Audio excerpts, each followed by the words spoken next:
Argument Hearties. Today we'll be looking at section 4.2, exponents. It can be found on section 186. Cough, cough. Anyways, exponents, kind of a short little title there, but hopefully you know what exponents are. If you don't, buckle in, we're about to go. All right, so first let's cover this. Here we have an example of what an exponent is. An exponent is this little number up here. Ding, ding, ding, ding, this little 6. He floats above the 2, okay? And here you have a 2. The 2 is the base. It's the base. All about that base, no trouble. Anyways, moving on. The whole thing together is known as a power. So a power has two parts, an exponent and a base. Okay, moving on. Let me clarify something real quick on here that I do not want you to do at all in this section ever, or I will take off points. Never write a number like this, 2 to the 6th power. That's how you read this, 2 to the 6th power, or just 2 to the 6th. So don't ever write it as 2 to the 6, because that looks like 26, and you guys think it's silly. I would never write it like that. Some of you will, and I will count off because that is 26. These two are not the same. So make sure you write it clearly, not even just like a floating C. It needs to be clearly smaller, and it needs to be up in the air, okay? Please don't be making your 2 like this and your 6 like that.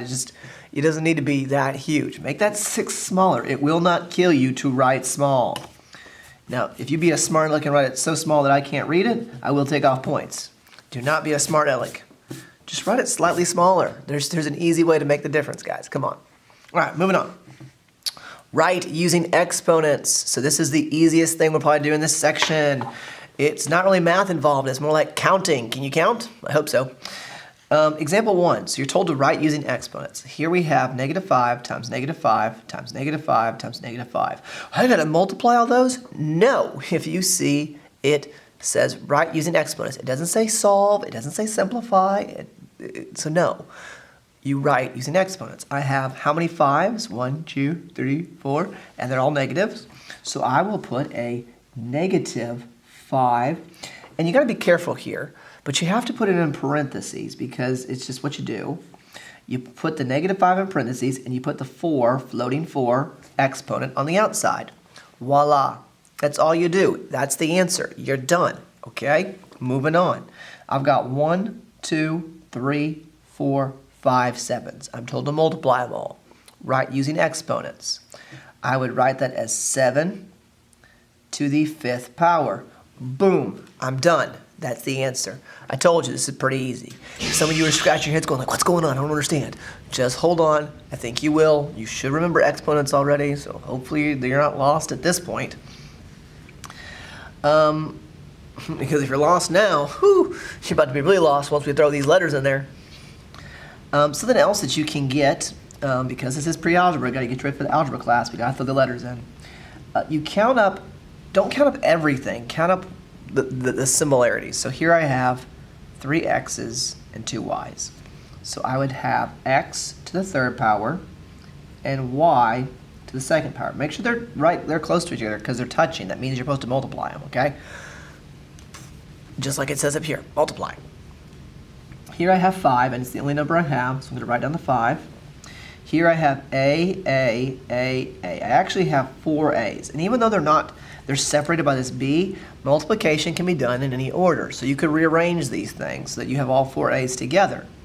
So that would mean that I have 4 A's, so I'm going to put 5 times A to the 4th times B. Some people ask, can we switch the order around? Well, you technically can be right, but it is, I told you, proper math etiquette to write the variables in alphabetical order. That's why the X comes before the Y and the A before the B. It's just how it's done, okay? All right, simplify. You should know how to do these problems. They are the simplify these math stuff, yada, yada, yada. So here I have 5 to the 2nd power. What does that mean? It means I have 5 times 5, okay? Which is equal to 25. I recommend you write it down like this, and you think, but I know it already. How could I get the answer? because more than half the students I show this to, when we start getting into the bigger exponents, they use their hands to count and they miscount. You think, oh, how could you miscount?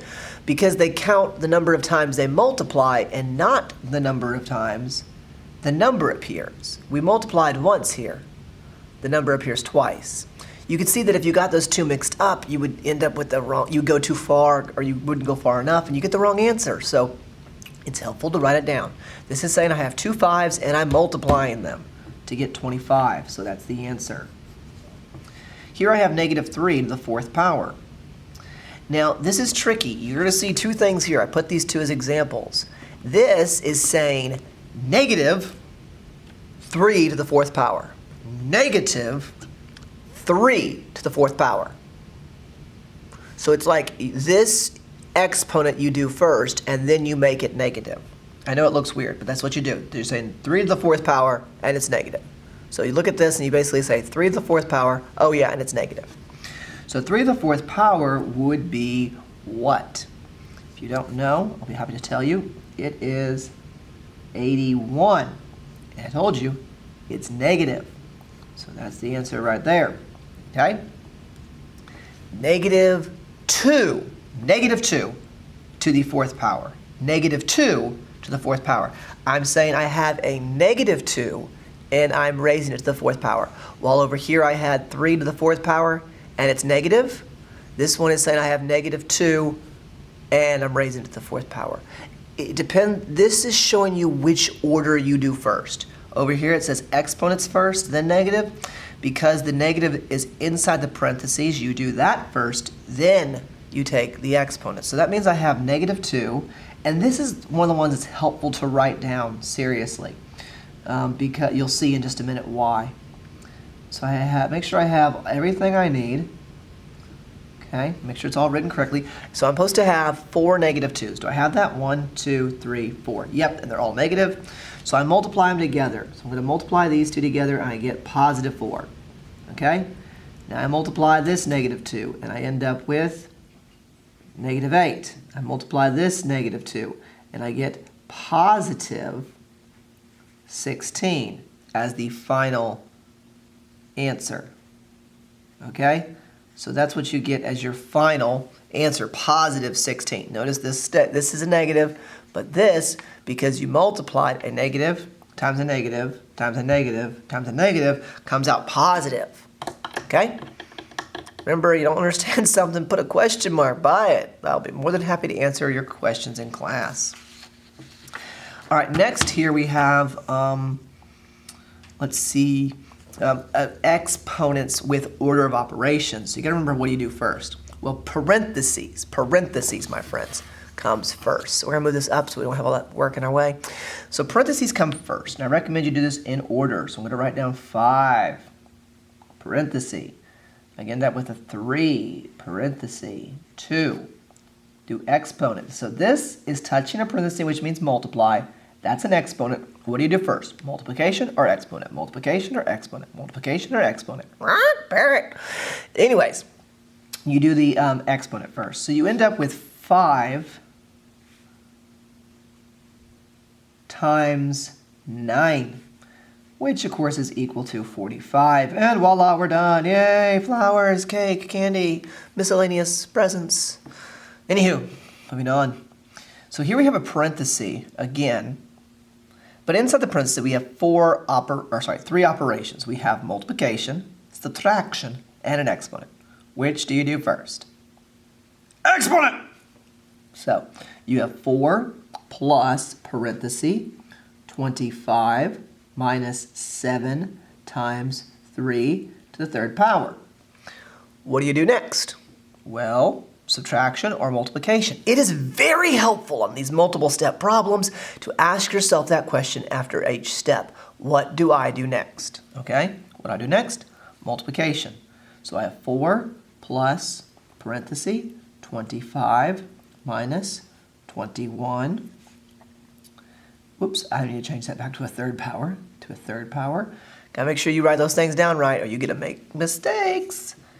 So next we have 4 plus, do it inside the parentheses first, you end up with, what's that going to be? 4 to the third power.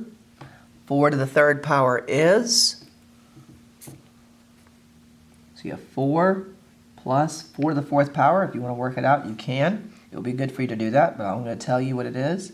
It is 64. Add these together and you get 68. It's as simple as that. It's as simple as cake. I like cake. Let's all go get some cake. Anyway, so that's the answer right there. I believe that covers everything for exponents. So remember, write down your questions and be prepared to discuss in class.